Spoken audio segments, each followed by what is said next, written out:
forget. But he did say there was ground beef with green beans, and it was like in a casserole form. And I said, Joe, what am I forgetting? And he said, I think there was corn in it too. He said, I can't remember, but I know I loved it. So there you go. Cowboy stew. I asked him I said, was there it sounds like there should be stewed tomatoes or something in there. And he's like, no. I didn't like tomatoes, so my mom didn't put tomatoes in it. Linda says, my mom is an amazing cook, and I loved to eat, so everything. That narrows it down. Linda says lasagna. Linda's birthday today, by the way. Happy birthday, Linda. I hope it's a great year for you. In fact, I hope it's your best year yet. Just wanted to get that in there. My mom never made lasagna. Now, we had spaghetti often, but I don't know if we ever had lasagna growing up, and that's why probably to this day it's one of my favorite meals. I love it, and I got to tell you, my Joe's lasagna is pretty kick-ass. Just saying. Michelle says buttered egg noodles with stewed tomatoes and fried breadcrumbs and meat cakes. I'm not sure what meat cakes are. They don't sound all that appetizing, but I like meat and I like cake, but not together. So, Lori says my dad made an awesome sour braten with mashed potatoes, gravy spiced with ginger snap cookies, and red cabbage. Yum. Barbara says brown beans, fried potatoes, and cornbread. Country girl here. Yeah, that was my dad's favorite meal, too. That was my dad's dinner. Once in a while, Dad would make dinner, and that's what he made. Pinto beans, fried potatoes, and cornbread. In fact, he still makes that. Jim says, growing up, we had tuna casserole every Wednesday night. My mother was not a good cook, but that was my favorite meal of the week. It was made with peas and bowtie pasta, tuna, and cream of mushroom soup, and had a buttery Ritz cracker crust on top. I still get a craving for it and have tried to make it myself, but it doesn't taste the same. Yeah, there's something about trying to recreate something that doesn't always transfer. Now, Michelle says something that had me laugh because Michelle is my sister, so obviously I had the same meals that she did. She said shake and bake pork chops with rice-a-roni. Always had rice-a-roni with shake and bake pork chops, and I do love me some shake and bake pork chops. I remember when Joe and I were dating, the first time he made pork chops, he put them on the grill, puts them on on the plate, and I go to look at the plate at dinner, and I went, where's the shake and bake? I was like, I don't think I've ever had a pork chop without shake and bake on it. And every once in a while, I'll still say, can we get shake and bake? So I guess that was one of my favorite meals, too. But I do remember, as a little kid, meatloaf was definitely my favorite. And I know my mom used to put the big hunks of onion in it, too, because I remember always picking them out. Because I didn't like onion. I probably would eat it now. I'm not crazy about onion, but I do like raw onion. I don't really like cooked or sauteed onions so much. And I guess since they're in the meatloaf, they're cooked, but they're still kind of crispy and kind of crunchy because they're inside the meatloaf. You get what I'm saying, right? Yeah, okay, you got me. So there's some of your favorite home-cooked meals as a kid. And like I said, those cheeseburgers and tater tot days, they were my favorite. So, yeah, I have been eating a little too much lately. So good. On to my blog post. See, I did not say so. I almost did, but I didn't. So I'll say it now. So on to the blog posts. Today I'm talking about kill 'em with kindness. I'm going to be talking about kindness this week and how lacking it seems to be in this world and how we can, not contribute to it. Maybe we can hopefully make things a little bit better, but at the very least not contribute to all of this nastiness that is just taking over the world. It's very distressing at times. So I made up this cute little picture of a shell on the beach, very sandy beach. It says, never look down on anyone unless you are helping them up. So sometimes it is really hard to be nice to certain people because you know why? Some people just suck. That's right, I said it. But in these moments, it is good to remember that reacting with kindness is always the best way. Well, almost always the best way, no matter how difficult it may be to do. I had a situation over the weekend when I found myself being looked down upon. It's certainly not the first time, But it really rubbed me the wrong way. Now, I've mentioned that I've been helping out a friend of mine that has a business on LBI. She owns a linen company, and she is extremely shorthanded. So I offered to make some of the beds up for her that she's contracted to do. I have worked for a cleaning company in the past. I'm used to people looking down on me as someone who has to do those types of tasks. And let me tell you, it's not nice. Most of the time, it's not nice. I have a couple of people I have run into in the past that have been extremely nice. And I'm not even asking you to go out of your way to be nice. Just treat me like a person, like you would treat anybody else. So even some employees of like real estate offices have stuck their noses up when I come in to, say, drop off a key or something. I'm like, hi, I'm from the lending company. I'm here to drop off a key. Oh, all right. Like, thanks. Oh, I'm sorry. Did I bother you by having to make you interact with me?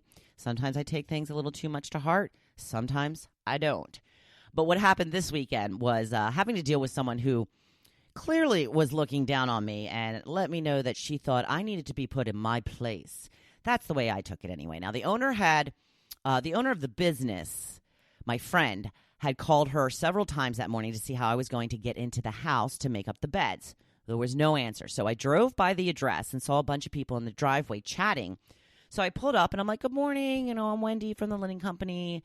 I asked, are you the outgoing renters or the incoming renters? And a woman walks over to me and says, well, I'm the owner and I'm talking to my tenants right now. I'll be right with you. So I just said, okay, well, I can come back when it's more convenient, but I just need to know, like, how am I going to get it in the house? Like, are you going to leave the door unlocked? And she responded with, I will leave the door unlocked, or you can just give me a few minutes. So it wasn't just what she was saying, it was the way she was saying it. So I went on my way to see if I could get into any of the other houses on my list, and it turns out, nope. Everybody was staying up till the very last minute of checkout time on a beautiful day that we had over the weekend. So I went back to the woman's house who said she only needed a few minutes, and lo and behold, this time the car and the people were gone. So I make my way into the house with my laundry bags full of clean linens and towels, and the owner was now inside cleaning, I guess, for the next tenants. And when she saw me, she said that she likes to freshen the mattress covers before putting the sheets on, but she was in the middle of cleaning the bathroom right now. It's exactly what I'm in the middle of cleaning the bathroom right now. So I'm thinking to myself, okay, I guess you're saying you don't want to stop to take the second or two it's going to be to roll a scented lint roller over the mattress, or I don't know if you're angling for me to do it. So I just told her, I can leave my bags and come back later after my other houses if she wished. And because she kind of was like, I just got to finish the bathroom. And again, like, can't you stop cleaning the bathroom for 2 minutes while I'm there? So when I said, I could leave, she goes, well, it'll probably only be a few minutes. And I went, well, I have other houses to do. And after some thought, she said that she guessed she could do that now and I could follow behind her so I wouldn't have to come back again. And again, the way she said that, I was like, thank you. Somehow she made it sound like she was doing me a favor by not making me have to come back again. So none of our interactions were really sitting well with me, but I got to work making the beds. And as I'm in the first bedroom, making up the bed, I'm stewing about the way she's talking to me. I'm like, she don't know me. She doesn't know I have a college degree. She doesn't know that I've been on the radio for many years. She doesn't know that I've been on some of the most prestigious news stations in the country. She doesn't know that I'm friends with the owner and I'm merely helping her out. Not that I'm above manual labor, because I've done it in the past. I'm totally willing to do it again if I need to. I do what I need to do to make the money I need to pay my bills. And you know what? None of that information even matters. She doesn't need to know any of that information in order to treat me with a little respect. And I don't even need respect. Just don't treat me like I'm below you because you think I'm some menial worker that's bothering you. Oh, I'm sorry if me coming in and making the beds for you, for your tenant that requested clean linens and beds made because you don't supply them, I'm sorry if I'm bothering you. So this is all really starting to bug me more and more. So you know what I did? You think I'm going to say I blew up at her. Nope. What I did is as I was crossing into the next room, she was walking by and I said, oh, you know what? Your home is so beautiful. I just love it. Yep. Totally disarmed her. She was sweet as can be from that point on. And let me tell you, it was very difficult to throw out that compliment. Very difficult. But I didn't want to get myself in trouble with my friend who is contracted with these people to, supply their homes with linens. I didn't want to, have a complaint made or anything. And I really hadn't done anything that would have caused that. But I just felt like she was she just seemed to be annoyed from the minute I pulled up. And I just felt like if I didn't try to schmooze her a little bit, she was going to find a reason to complain about something. So I thought, let me try and win her over. And I think I did. And my point is that even though I wanted to give her a little attitude back, or at best just have no conversation with her at all, I swallowed my pride and I was the bigger person. Because I was the bigger person. I was way taller than she was. And there are certainly times when a different response is appropriate, but unfortunately it was not in this situation. And I recognize that. Not only did it thaw her frosty attitude toward me, but it also deflated my annoyance at her treatment. And we both won. But only because I decided to be kind in response to her superior attitude. It was tough for me. I'm not used to being the bigger person. I gotta tell you, I'm usually not the bigger person. But it had definitely worked in this situation. So maybe I should take it under advisement a little bit more often. So when someone is not treating you well, assess whether it's a time to lash out or to kill them with kindness.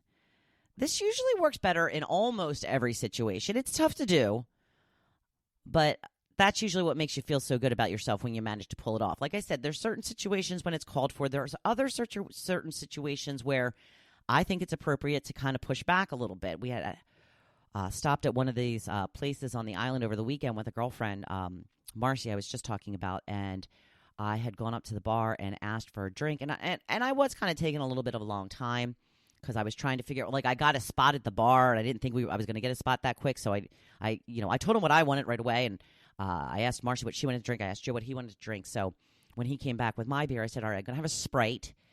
And I guess I said it like that, and he just looks at me, and he gives me and he, like, raises his eyebrows. He's like, is that it?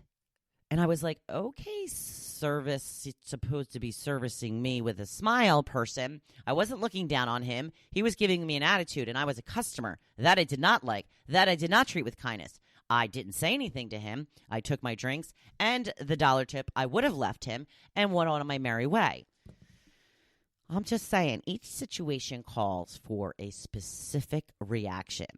When I am trying to, get service and you are almost practically rude to me, I take issue with that because I was just giving you my order. I did not treat you unkindly, but yet you're clearly annoyed with me. I'm sorry I'm bothering you. I'm sorry it's busy. I'm sorry I didn't come up with my order fast enough for you. Anyway, moving on. Like I said, you have to be able to assess whether it's a time to lash out or to kill them with kindness. Kindness is always usually better. And I probably should have just been kind to that bartender. I should have just been like, oh, really busy, huh?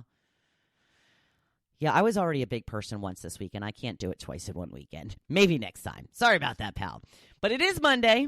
It is my favorite day of the week after Friday, Saturday, and Sunday, of course. So it is a new week with all kinds of possibilities. That's what we love about Mondays is we have the whole week ahead to get done all of the things we want to do. So get out there, do them, and make it your best day yet.